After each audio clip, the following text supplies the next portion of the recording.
Máximo, bienvenido. Gracias. Gracias por tomarte el tiempo para estar hoy con nosotros. Tengo que decir que tu recorrido es impresionante. Eres doctor en biología, concretamente en genética y biología evolutiva, y en filosofía. Sí.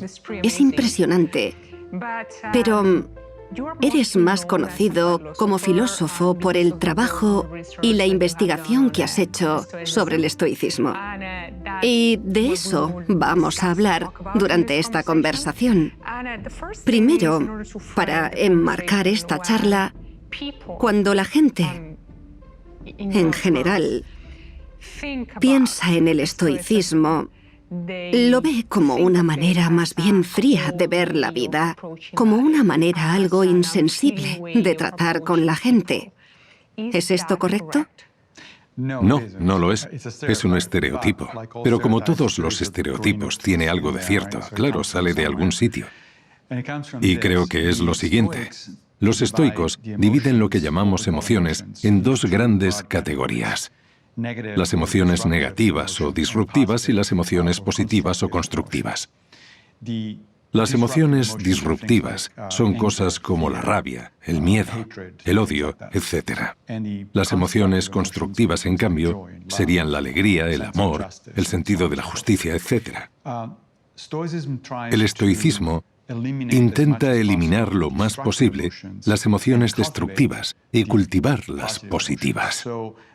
Por ello, en vez de suprimir las emociones en general, lo que intentan los estoicos es cambiar el espectro emocional que experimenta un ser humano normal, alejándolo de lo negativo y acercándolo a lo positivo. Por eso la verdad oculta en el estereotipo es que si se eliminan algunas emociones, pero solo el tipo de emociones concretas que los estoicos consideran, no nos dejan disfrutar de la vida. No queremos estar enfadados todo el tiempo, ni queremos tener miedo constantemente, ni odiar a todo el mundo. Ese tipo de cosas no nos permiten llevar una buena vida. En cambio, sentir amor, alegría y tener un buen sentido de la justicia y de cómo deben funcionar las cosas mejora nuestras vidas. Por eso la idea es alejarse de las primeras y acercarse a las segundas. Si tuvieras que describir brevemente qué es el estoicismo, ¿qué dirías? Es una filosofía de vida, y en eso no es diferente de otras filosofías de vida o incluso religiones como el budismo o el cristianismo. Todas las religiones son filosofías de vida, puesto que una filosofía de vida tiene dos componentes: la metafísica y la ética. La metafísica se refiere a que de alguna manera entiendes cómo funciona el mundo. Si eres cristiano, el mundo fue creado por Dios de tal manera y por tal motivo. Y funciona porque Dios dice que tiene que funcionar así. Si eres budista, tu visión metafísica de por qué el mundo funciona será diferente. Si eres estoico, también, etc. El segundo componente es la ética. La ética dicta cómo te comportas en el mundo. Normalmente estas dos van de la mano. Es decir, si eres cristiano, yo crecí siendo católico. Si eres cristiano, no solo entiendes que el mundo se creó de una cierta manera, sino que debes comportarte como Dios dice que debes hacerlo. El estoicismo es simplemente una versión más de esto. Es una manera de orientarse en la vida. Específicamente, lo que diferencia el estoicismo de otras filosofías de vida o religiones es que empieza con una premisa muy importante y que, como práctica, se enfoca de dos maneras diferentes. Brevemente, la premisa de toda filosofía estoica es que debemos vivir conforme a la naturaleza, como decían los antiguos estoicos. Al oír esa frase, la gente empieza a pensar que tienen que ir desnudos por el bosque o abrazar árboles y cosas así. No es eso. No tiene nada de malo hacerlo si es lo que te gusta, pero no es eso. Vivir conforme a la naturaleza significa que los estoicos se preguntan a sí mismos: ¿qué tipo de seres son los seres humanos? ¿Qué tipo de organismos somos? ¿Qué nos diferencia de otros organismos? Todos los seres vivos intentan vivir conforme a su naturaleza. Si eres una planta, Intentas que te dé el sol, porque es tu naturaleza como planta. Si eres un león, te comportas de cierta manera, porque es la naturaleza de un león. De acuerdo con los estoicos, la naturaleza de los seres humanos es fundamentalmente que somos seres sociales y que tenemos la capacidad de razonar.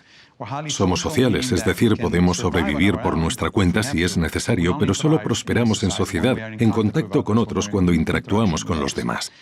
Y razonamos, pero eso no significa que siempre lo hagamos bien. De hecho, se podría decir que no suele ser así. Pero somos capaces de hacerlo. Somos capaces de razonar a niveles mucho más elevados que ninguna otra especie en la Tierra.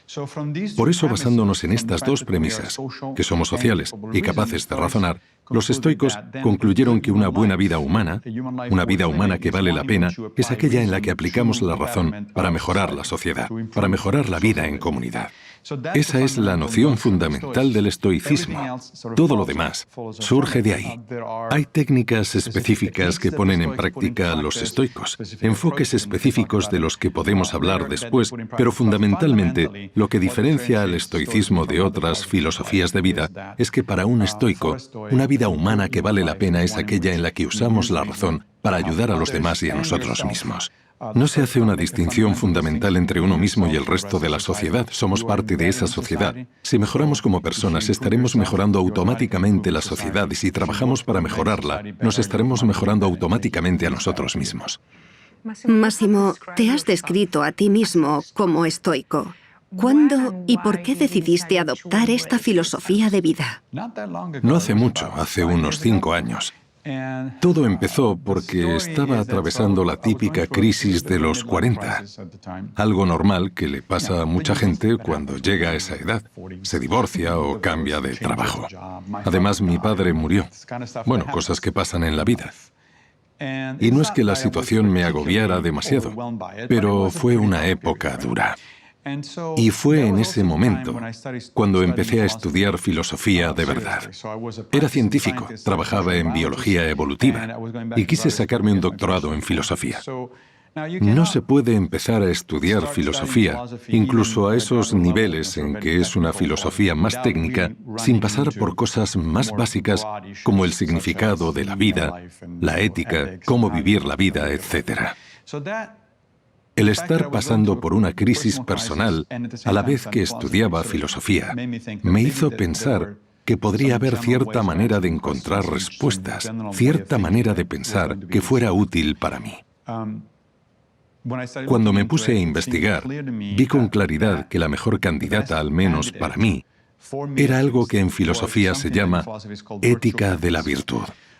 La ética de la virtud es un enfoque de la vida que te dice, básicamente, que debes mejorar como persona. Esa sería la idea básica. Cuando empiezas a estudiar este tipo de ética encuentras varias opciones, porque en las antiguas Grecia y Roma había varias escuelas de ética de la virtud. La más famosa es la de Aristóteles.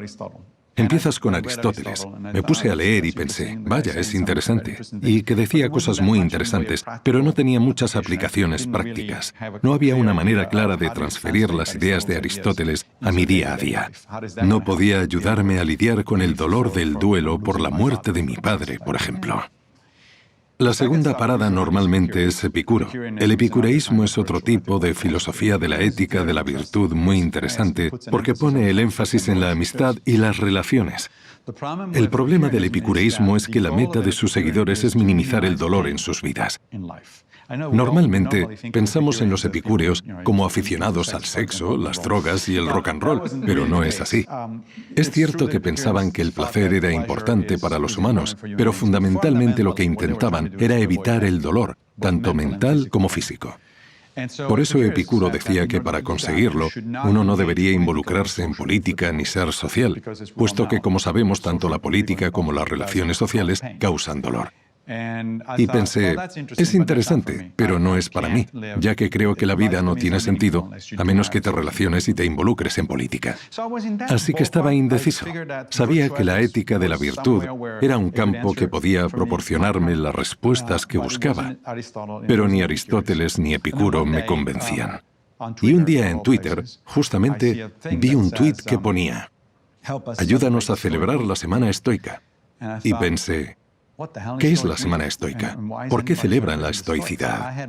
Recordaba más o menos que los estoicos formaban parte de la ética de la virtud, que eran otra de las escuelas de esta ética. Había leído a Marco Aurelio en la universidad, incluso traduje a Séneca del latín cuando estudiaba, pero nunca había pensado que estas personas hablaran de una filosofía de vida. Me entró la curiosidad y me apunté a la Semana Estoica, que se hace una vez al año, normalmente en octubre. Durante una semana viví como un estoico, es decir, empecé a leer sobre los estoicos. Me bajé una especie de manual con ejercicios diarios de meditación. Empecé a llevar un diario, cosas así. Lo hice durante una semana y me cambió. Pensé, esto es lo que buscaba, me ayuda y me está marcando un camino que quiero seguir. Así que al final de la semana decidí seguir así durante otro par de meses, como experimento personal, y después de eso durante otro año. Y aquí estamos hablando del tema, un par de libros después. Genial, Máximo. De hecho, lo que estabas explicando tiene que ver con lo que te iba a preguntar. Has mencionado que el estoicismo es una filosofía muy antigua, de hace más de 2000 años. Pero estamos viendo cómo revive este tipo de filosofía en el presente. ¿Cuál crees que es la causa de este reencuentro con el estoicismo? Buena pregunta. No tengo una respuesta concreta. Creo que hay 2 o 3 cosas importantes acerca de este regreso del estoicismo. Primero, sí, tiene más de 2000 años. Empezó en el año 300 a.C. con Zenón de Citio en Atenas. Pero el budismo también es antiguo, tiene 2500 años, y el cristianismo otros 2000. Todas estas filosofías o religiones siguen con nosotros y siguen siendo importantes, aunque superficialmente nuestras vidas sean muy diferentes de como eran en las antiguas Roma, Palestina o India.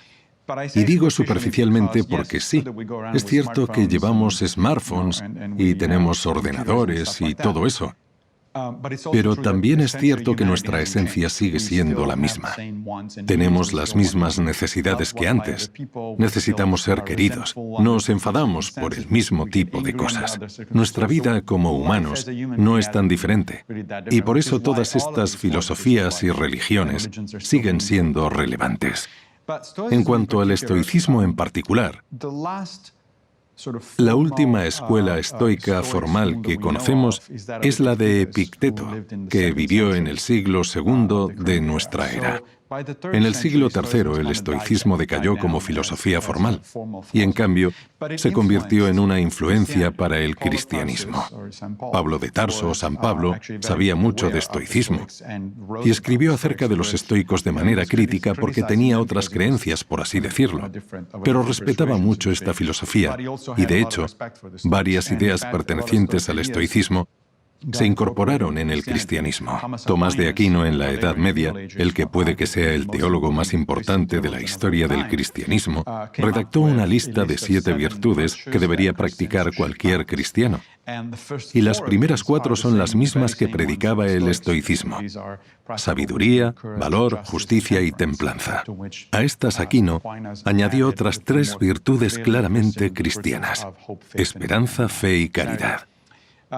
El estoicismo influyó a muchos pensadores, en su mayoría cristianos, pero también a algunos judíos durante la Edad Media, así como a filósofos modernos como Descartes y Spinoza. Así que el estoicismo nunca llegó a morir, pero sí es cierto que ha resurgido de repente en los últimos 20 años o algo así. Y es una buena pregunta. ¿Por qué? Hay varios motivos. Primero, porque vivimos en una época agitada, y esto suele llevar a la gente a adoptar filosofías que se centren en mejorarnos a nosotros mismos y en cosas que están bajo nuestro control. No creo que sea casualidad que, por ejemplo, muchas de las filosofías griegas y romanas surgieran de repente en un periodo de unos 100 años, entre la muerte de Alejandro Magno y el comienzo del Imperio Romano. ¿Por qué? Porque en ese momento el mundo mediterráneo estaba sumido en el caos. Las cosas estaban cambiando de manera drástica, los imperios estaban colapsando, las vidas de la gente estaban patas arriba y no sabían cómo lidiar con todo esto. Este es probablemente uno de los motivos. Así surgieron estas filosofías y lo mismo ocurrió con el budismo en la antigua India. Estaban pasando por una situación cultural e histórica similar. Lo mismo se puede decir del confucianismo en la China. Hoy de nuevo nos encontramos en una situación en que nos enfrentamos al cambio climático, a la posibilidad de una catástrofe nuclear y en que estamos sufriendo cambios políticos radicales y no podemos hacer mucho para controlar nada de esto. Creo que uno de los motivos del regreso del estoicismo es que es un tipo de filosofía que te ayuda a centrarte en lo que puedes controlar, lo cual ayuda a reducir el estrés y a sentir que tu vida tiene algún sentido. Ese es uno de los motivos. Otro es que ciertas corrientes de psicoterapia modernas que evolucionaron durante el comienzo del siglo XX y especialmente en los años 50 y 60 se inspiraron en el estoicismo. La más obvia es la terapia cognitivo-conductual, que es un tipo de psicoterapia muy importante hoy en día. Es una práctica basada en evidencias, es decir, hay pruebas empíricas de que funciona. La terapia cognitivo-conductual surgió a finales de los 50 o principios de los 60. Dos de sus fundadores se inspiraron de manera directa en los estoicos.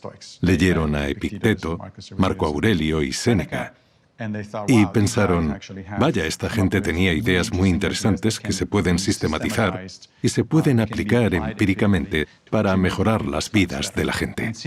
Teniendo en cuenta que la terapia cognitivo-conductual es actualmente la psicoterapia más popular, creo que ha ayudado a revivir el estoicismo, porque ha probado que hay una base científica y empírica para algunas de las cosas de las que hablaban los estoicos. Y el tercer motivo, creo que es que ha habido grupos de personas, especialmente en las últimas 2 o 3 décadas, haciendo esfuerzos conjuntos para revivir el estoicismo. El primero fue Pierre Hadot, un clasicista francés que escribió 2 o 3 libros muy populares a principios de los 90. Uno de ellos fue La ciudadela interior, un libro sobre las meditaciones de Marco Aurelio. Hadot mantenía que no lo hacía porque estuviera interesado en la filosofía antigua per se, sino porque estaba interesado en la filosofía como una manera de vivir, en volver a la idea que tenían los antiguos griegos y romanos, de que la filosofía no es un ejercicio académico, o al menos no es solo eso, sino algo que se vive día a día. Hadot influenció a su vez a más personas. Y hace unos años, un grupo de psicoterapeutas, seguidores de la terapia cognitivo-conductual, filósofos, eruditos del mundo clásico y otras personas, comenzaron con la semana estoica que he mencionado antes, así como con la conferencia anual Stoicon, que ya lleva 5 o 6 años en activo. Y se popularizó enseguida. Empezó a acudir la prensa y el estoicismo apareció por todas partes. En el New York Times, el Washington Post, periódicos y revistas internacionales, porque a la gente le gusta. Por ponerte un ejemplo, hay una página de Facebook muy grande dedicada al estoicismo. Hay varias, pero una destaca. Hace un par de años ya tenía muchos seguidores, unas 30.000 personas. La he mirado esta mañana antes de venir y ya va por los 55.000. Es muchísima gente interesada en una filosofía relativamente poco conocida. Entiendo, Máximo, que porque vivimos, como has dicho, en una época complicada, la gente quiera encontrar referencias o maneras de vivir que hagan sus vidas más fáciles o que intenten minimizar la ansiedad que nos producen las cosas que están fuera de nuestro control. Pero lo que veo es una tendencia a llevar todo esto al extremo. Me explico. Sobre todo en lugares como Silicon Valley, vemos a CEOs, gente que trabaja en el sector multimedia y tiene muchísimo dinero, mostrando orgullosos al mundo lo que sufren al ducharse con agua fría por las mañanas, al no comer durante largos periodos de tiempo o al aislarse de cualquier contacto humano durante días. ¿Por qué esta necesidad de mostrar cuánto sufren al resto del mundo? Tienes razón, es un extremo y de hecho no solo es un extremo, sino que no es estoicismo, aunque estas personas digan que lo practican. Yo lo llamo estoicismo, pero con el símbolo del dólar, lo cual claramente no se parece en nada al original. Primero sí, esto ocurre, pero no es algo típico únicamente del estoicismo. El budismo tiene un problema similar con el mindfulness, con el hecho de que el mindfulness se haya convertido en un producto que sirve para resolver todos los problemas que se te ocurran. El budismo tiene ese problema, el cristianismo tiene otro problema similar. Hay algo llamado los evangelios de la prosperidad, y la gente usa estos evangelios para hacerse rica. Cualquier buena idea puede convertirse en una mala si se la entiende mal o se usa para un fin para el que no fue creada. En el caso concreto de Silicon Valley, el problema con el enfoque que se ha hecho del estoicismo es el siguiente. El estoicismo es tanto una filosofía de vida como una serie de técnicas. Como filosofía de vida, te dice que debes vivir, como he dicho antes, conforme a tu naturaleza, es decir, usando tu capacidad de razonamiento para mejorar la sociedad, lo cual significa mejorar la vida de los demás. Pero también es una serie de técnicas. Cosas como someterte a ejercicios de privación moderada para conseguir un objetivo concreto. Por ejemplo, el ayuno o las duchas frías. Y todo esto pretende ejercitar nuestra gratitud. Están ahí para recordarnos que deberíamos agradecer el hecho de que tenemos agua caliente siempre que queramos, de que tenemos comida disponible a nuestro antojo, etc. Son técnicas como el escribir un diario con nuestros pensamientos cada día con cuestiones específicas en mente, como puede ser el evaluar nuestro comportamiento respecto a las 4 virtudes cardinales del estoicismo. Son técnicas, y las técnicas pueden separarse de la filosofía. Esta separación puede hacerse bien o no tan bien. Hemos hablado de la terapia cognitivo-conductual, la cual utiliza unas cuantas técnicas desarrolladas por los estoicos, pero no es una filosofía de vida. Uno no va a terapia pensando quiero que me digan cómo vivir. Uno va a terapia porque tiene un problema en específico, una fobia en particular, una depresión, lo que sea. Esas técnicas son útiles, son eficaces para resolver esos problemas en concreto, pero no se está practicando una filosofía.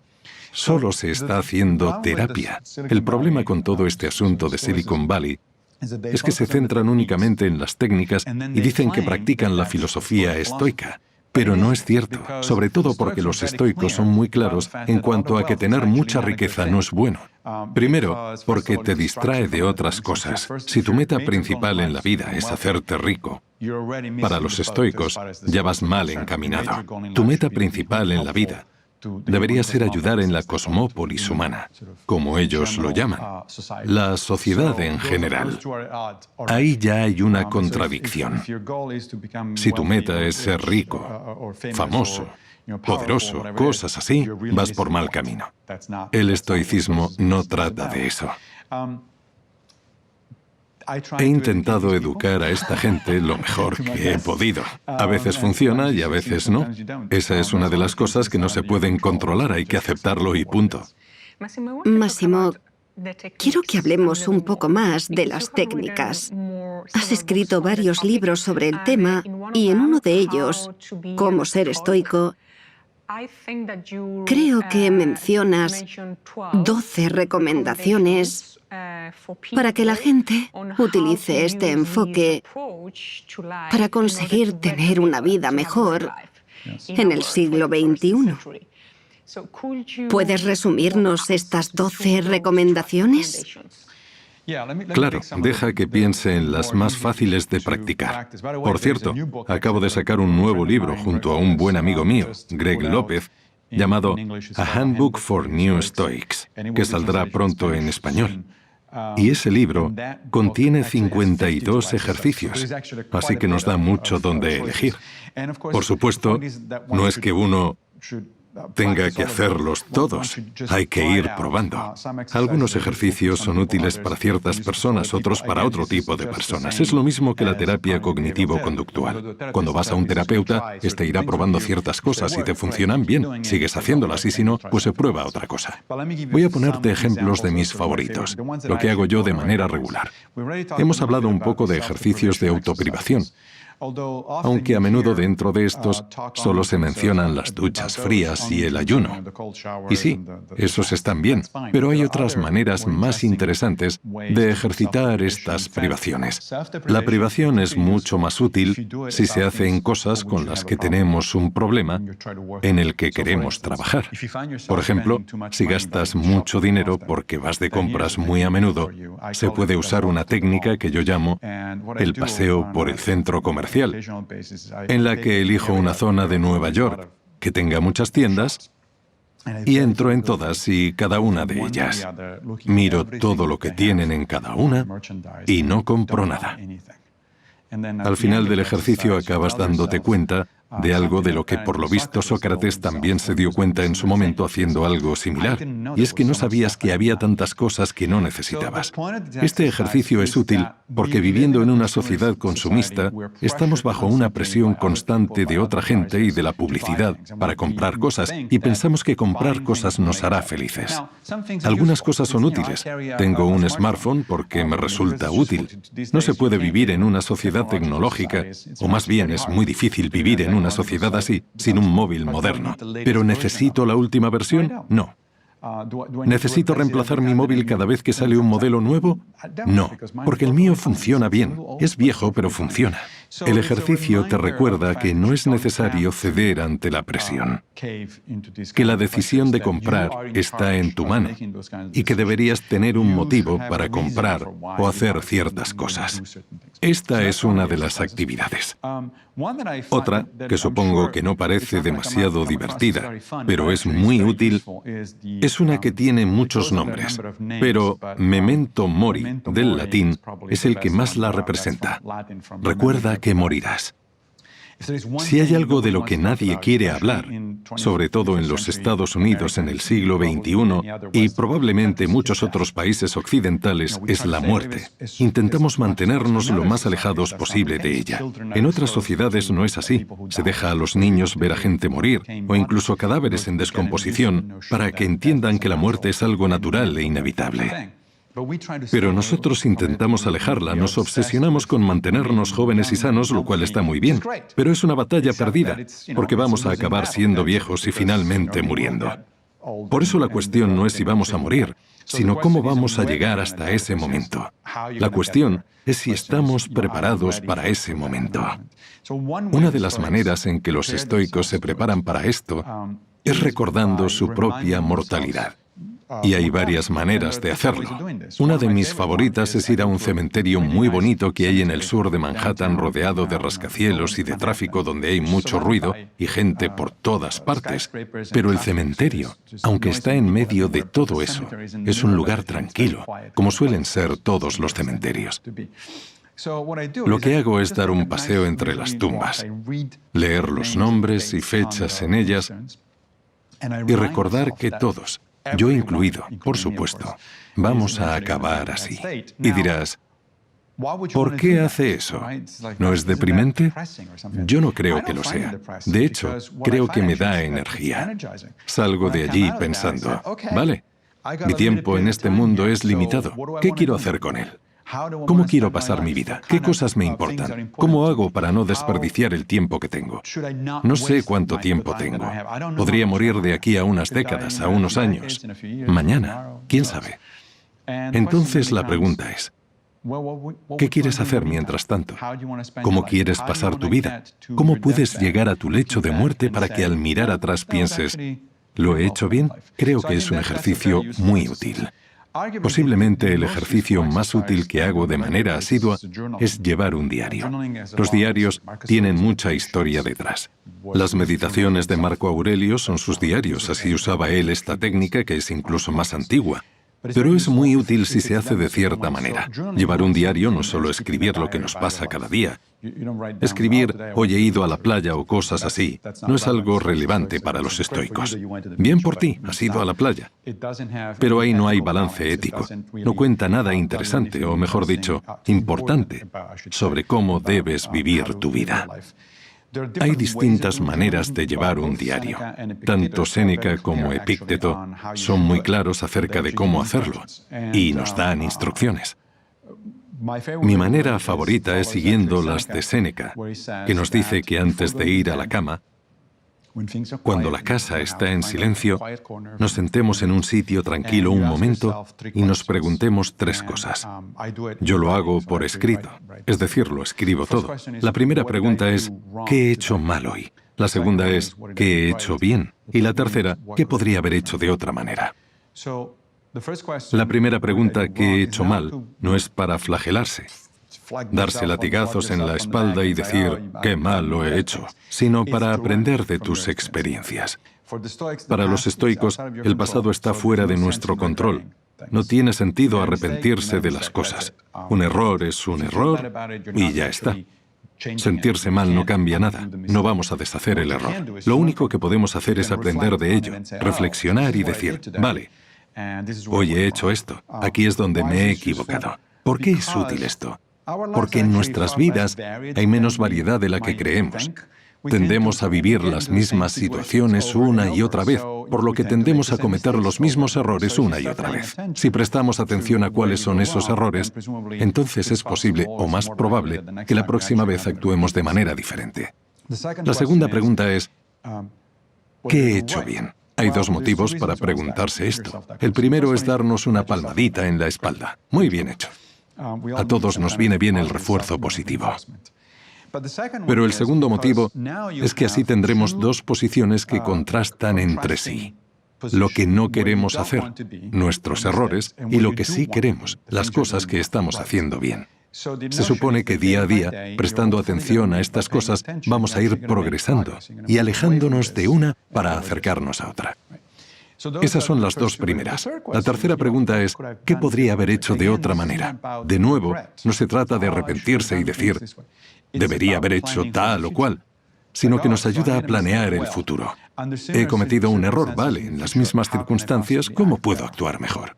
Por ejemplo, yo soy profesor. E igual uno de mis compañeros o uno de mis estudiantes me está haciendo enfadar y reacciono tratándole mal. No he hecho lo correcto. ¿Qué puedo hacer mejor en el futuro? Pues ahora ya sé que es de esperar que pase ese tipo de cosas. Si ya lo espero, puedo reaccionar de manera más positiva y decir, bueno, está estresado, o no entiende bien lo que le estoy diciendo, voy a intentar explicárselo mejor en vez de enfadarme. Enfadarse y contestar mal a alguien no ayuda a nadie. Nadie responde bien cuando le hablan mal. Por eso, si reflexionamos sobre estrategias que podemos emplear para reaccionar mejor ante una situación en particular, esto nos puede ayudar mucho. Esta es una técnica muy importante del estoicismo. Otra de mis favoritas tiene que ver con lo que los estoicos llaman vista desde arriba, que es básicamente una manera de ver las cosas en perspectiva.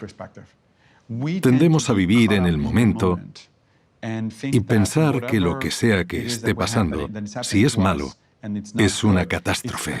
Decimos, esto es horrible. ¿Cómo me puede estar pasando esto a mí? Y hablo de nimiedades, como que el metro se retrase 10 minutos. Dios, es horrible, ¿cómo voy a vivir si el metro se retrasa tanto? Bueno, pues viviendo, no es tan difícil. Pasa siempre. ¿Por qué te sorprende que el metro llegue tarde?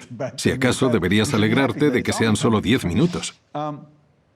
Esta vista desde arriba es una manera de recordarnos que tenemos que poner las cosas en perspectiva. Y es una técnica que también se usa en la terapia cognitivo-conductual. Los terapeutas la llaman catastrofizar. Lo convierten en un verbo y se refieren a que al convertir todo en una catástrofe, estamos haciendo un juicio de valor sobre cosas que no son para tanto y convenciéndonos de que sí lo son. Al convencernos de que son terribles, nos ponemos aún peor y esto se convierte en una espiral que nos lleva a enfadarnos. En vez de eso, podemos intentar pensar de otra manera y decir, vale, vamos a poner las cosas en perspectiva. Me estoy quejando de que el metro llega 10 minutos tarde, pero soy uno de los poquísimos humanos con la suerte de tener acceso al metro en toda la historia de la humanidad. Durante la mayoría del tiempo, la gente tenía que ir andando o ir a caballo, si es que tenían la suerte de tener uno. En cambio, nosotros podemos ir de Manhattan a Brooklyn en menos de una hora gracias a este artilugio tan genial que va por debajo de la tierra y funciona casi siempre. Poner las cosas en perspectiva nos ayuda a lidiar con estas situaciones y nos recuerda que dentro de lo que podría haber pasado, tampoco es para tanto. O digamos que te pasa algo malo, que tienes un amigo y vuestra relación está pasando por un mal momento y vuestra amistad es importante, así que te pones mal. Bueno, siempre puedes recordar que le pasa a todo el mundo, no solo a ti. No es que el universo esté en tu contra, es algo totalmente normal. Las parejas rompen, los amigos se van, las cosas cambian. De hecho, Marco Aurelio decía que el cambio era la única constante de la vida. Si esperamos lo suficiente, todo cambia. Eso no significa que el distanciamiento con tu amigo o los problemas que tengas en alguna de tus relaciones no sean un problema. Lo son, pero si lo pones en perspectiva puedes decir, vale, voy a ver si puedo hacer algo constructivo y positivo al respecto. Y si no, tampoco es el fin del mundo. Las relaciones se acaban, tanto en pareja como amistades. Esas cosas pasan, y no es una catástrofe. Vas a sobrevivir y vas a estar bien otra vez. Vendrán otras personas, tendrás otros amigos, tendrás más relaciones. Esta vista desde arriba pone las cosas en perspectiva. Se llama así porque tienes que verte desde arriba, desde la distancia, para poder ver las cosas de una manera más normal y razonable, a la par que amplia. Massimo, una de las cosas que más me sorprendió del estoicismo, creo que la has dicho tú, corrígeme si me equivoco, es que nadie hace algo malo a propósito. Ya. Que el mal proviene de la ignorancia.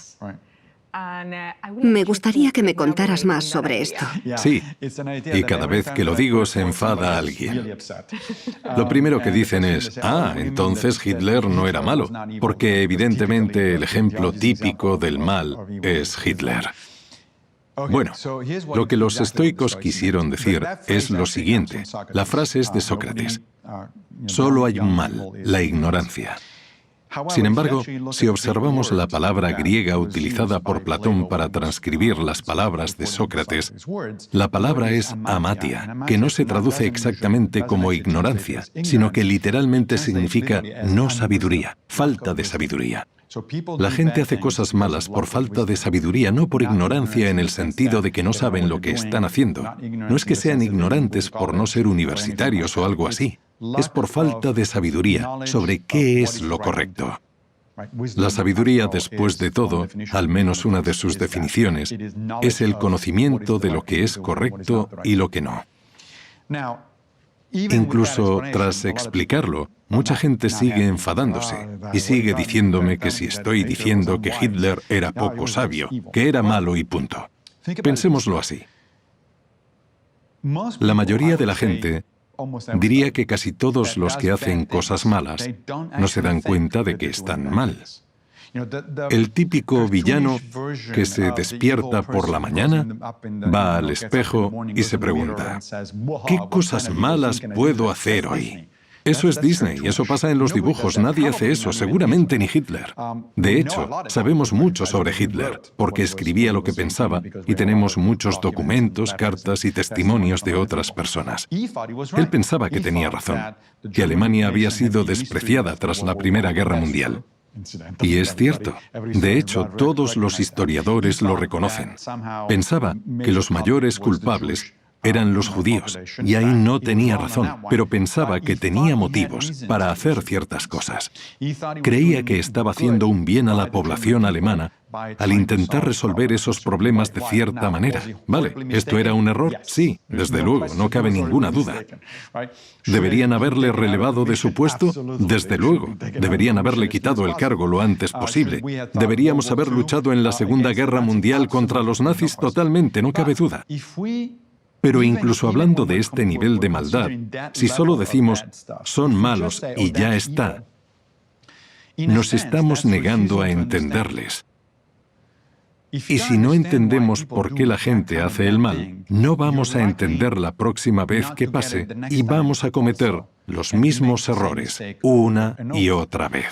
Cuando ocurrió el ataque del 11 de septiembre, el presidente Bush dijo que nos odiaban porque somos libres. No es así. Hay muchos motivos por los que ocurrió el 11S relacionados con las políticas americanas en Oriente Medio de las últimas décadas, con la presencia de tropas americanas en Arabia Saudí, en un terreno sagrado para los musulmanes, etc. Hay muchos motivos. Eso sí, pero estos no lo justifican.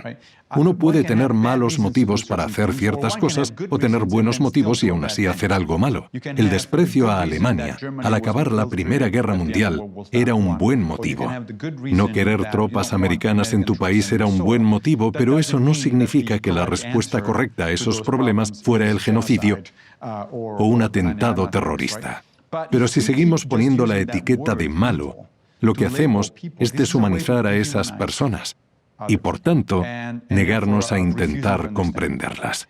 Si no entendemos a los demás, vamos a darnos de bruces una y otra vez con los mismos problemas porque no los entendemos. ¿Por qué lo hacen?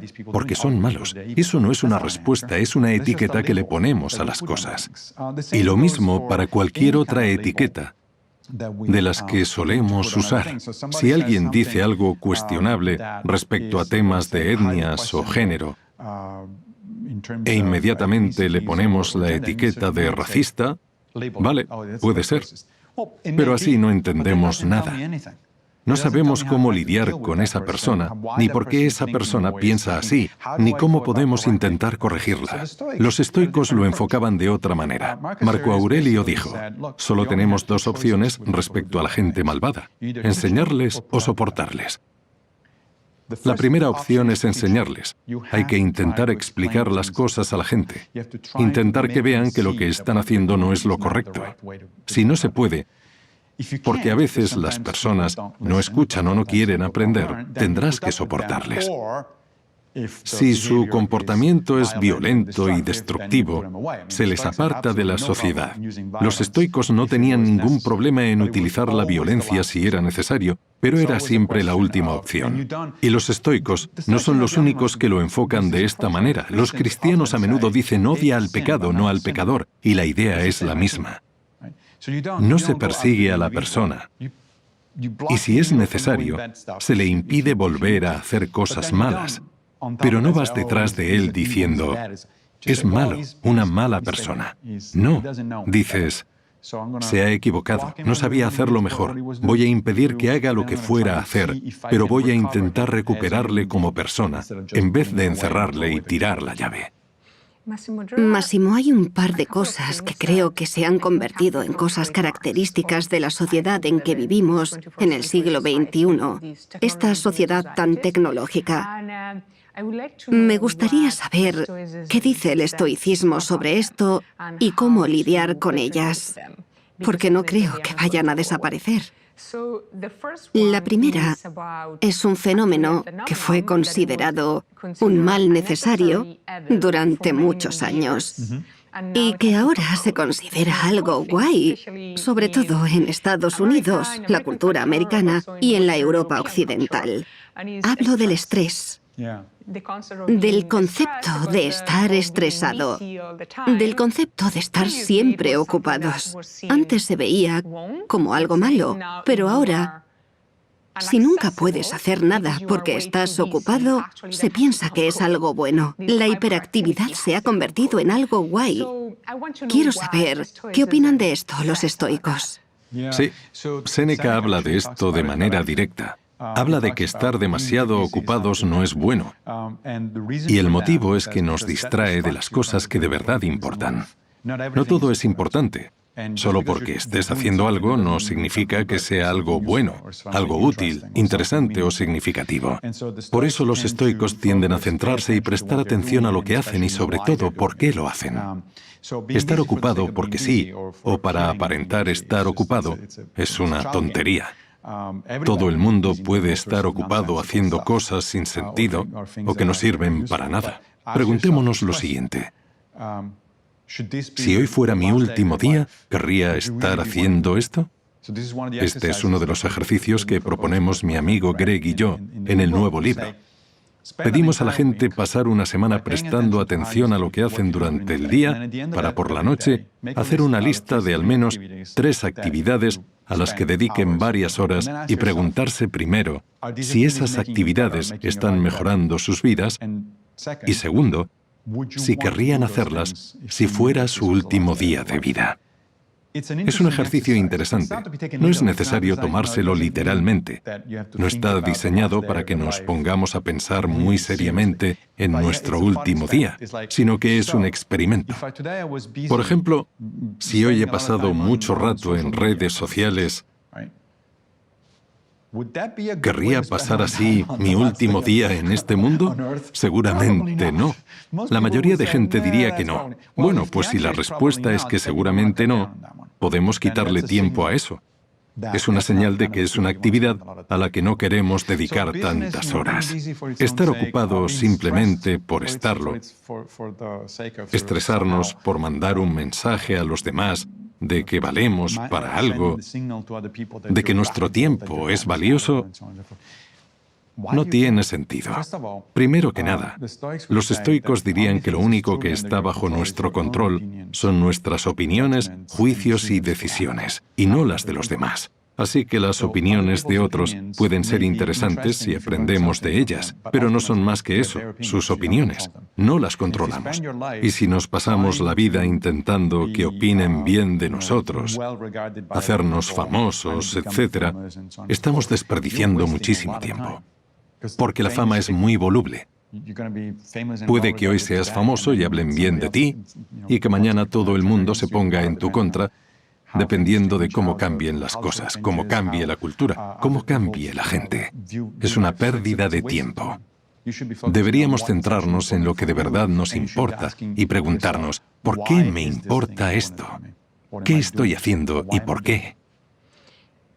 Tengo que preguntarte una cosa, Massimo, porque casi que has introducido esta segunda característica de nuestra sociedad.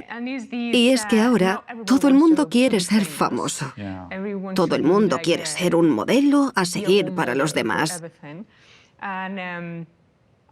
Y hay una herramienta nueva, una herramienta moderna que utilizamos todos, que son las redes sociales. Se han convertido también en una fuente de estímulos constantes que no siempre son buenos. Querría saber tu opinión y qué dice el estoicismo sobre esto. Sí, eso es. Las redes sociales son herramientas y como cualquier herramienta se pueden usar bien o mal. Si tienes un martillo y lo usas para clavar cosas en la pared, es un buen uso del martillo. Pero si lo usas para ir pegándole a la gente con él, pues ya no lo estás usando bien. Lo mismo pasa con las redes sociales. Yo, por ejemplo, las uso bastante, pero principalmente por 2 motivos. Uno es mantenerme en contacto con mi familia en el extranjero, porque la mayoría de mi familia vive en Italia y yo vivo en Nueva York, así que es difícil mantenernos al día. Me gusta poder ver fotos o vídeos de mis sobrinos, por ejemplo, y cosas así. Pero tengo presente que ese es mi tiempo en familia y por lo tanto debe ser limitado. Lo hago solo unos minutos al día y ni siquiera todos los días porque no hace falta más. Si lo hiciera de manera regular, se convertiría en una pérdida de tiempo porque tampoco me hace falta ver tantísimos vídeos y fotos de mis sobrinos. Y nunca me pongo a ver fotos de gatos. No creo que sea un buen uso de mi tiempo. Tengo claro cómo es un gato. El motivo principal por el que uso redes sociales es para trabajar. Utilizo las redes sociales, por un lado, para promocionar mis trabajos, tanto libros como artículos, podcasts, vídeos, lo que sea. Las redes sociales son un buen sitio para decir a la gente, oye, si te interesa, puedes ver esto.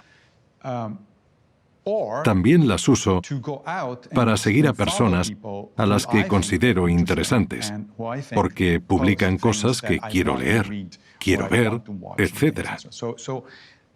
Pero sigue siendo algo relacionado con el trabajo y hay que poner unos límites. No lo hago durante horas y horas cada día, porque si lo hiciera, no pasaría ese tiempo leyendo esos libros o artículos, o viendo esos vídeos y podcasts. Si sigo en las redes sociales, acabo perdiendo el tiempo. Los estoicos dirían dos cosas. Primero, que una herramienta es eso y nada más, y cada uno tiene la opción de usarlas bien o mal. La herramienta no te va a decir cómo usarla. Los discursos de Epicteto empiezan con una frase muy interesante que dice, «Tienes dinero, ¿qué vas a hacer con él?». El dinero no te lo va a decir porque el dinero también es una herramienta. No acumulamos dinero por tenerlo acumulado y ya eso no tiene sentido. Queremos dinero porque queremos hacer cosas con él. Queremos comprar una casa, comprar un coche, hacer algo, ir de vacaciones, sea lo que sea. No queremos tener dinero por tenerlo. El dinero no nos va a decir cómo usarlo correctamente. Eso depende de nosotros. Y eso se aplica a cualquier herramienta que usemos en la vida, incluyendo las redes sociales.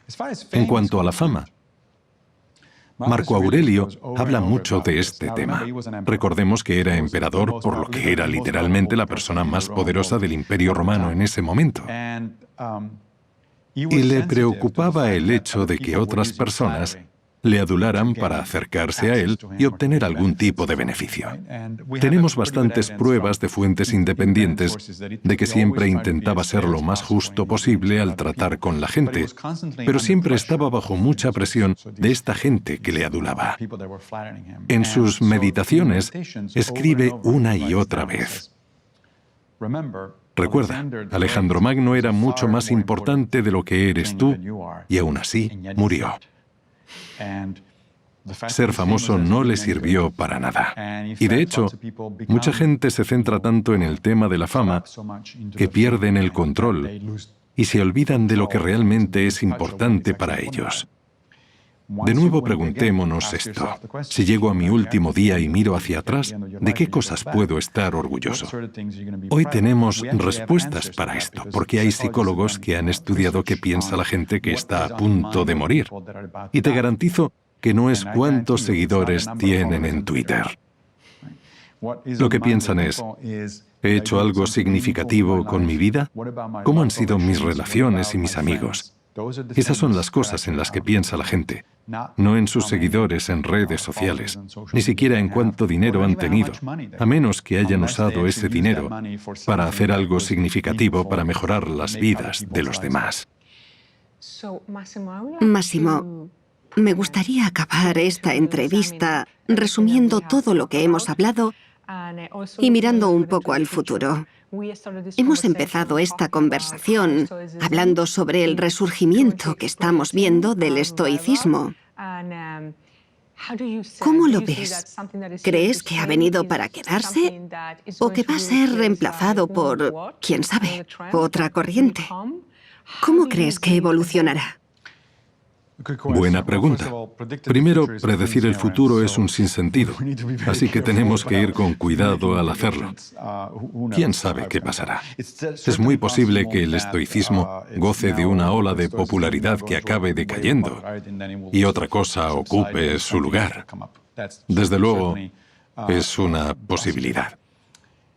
Pero estas ideas han sobrevivido durante casi 2 milenios y medio, así que no van a desaparecer.